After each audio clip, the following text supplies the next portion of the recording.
তো আজকে বিকেলবেলা, আজকে সানডে, তো আমার ছেলে বলছে মা আজকে বিকেলবেলা টিফিনে কি একটু ভালো কিছু খাওয়া যায়। তা চলো দেখি, আমি ময়দাটা চেলে নিলাম, এর কি বানানো যায়।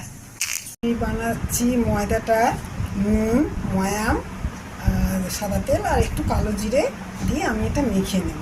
আমি বানাচ্ছি পুর দেয়া তোমার পট্টি সিঙাড়া, ছানার পুর দেয়া দিয়ে, ছানার পুর দিয়ে পট্টি সিঙাড়া বানাবো। যেমন লুচির মতো বেলে কেটে করে ওইভাবে না, আমি এটা পট্টি বানিয়ে নেব, তোমাদের দেখাবো, তারপরে সিঙাড়াটা বানাবো।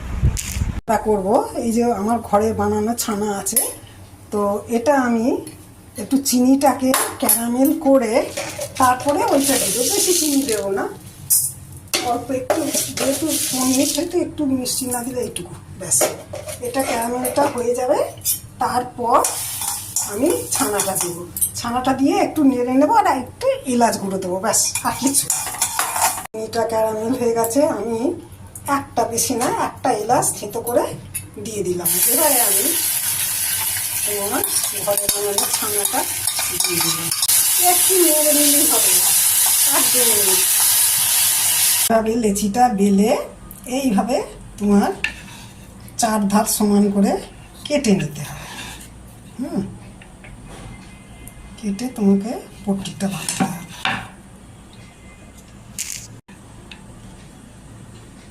ব্যাস, এই হয়ে গেল আমার পট্টি।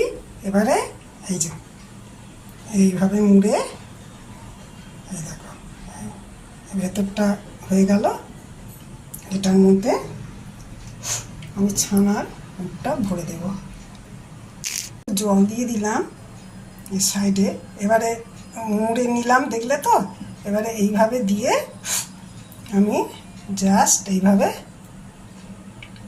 মুড়ে দেব।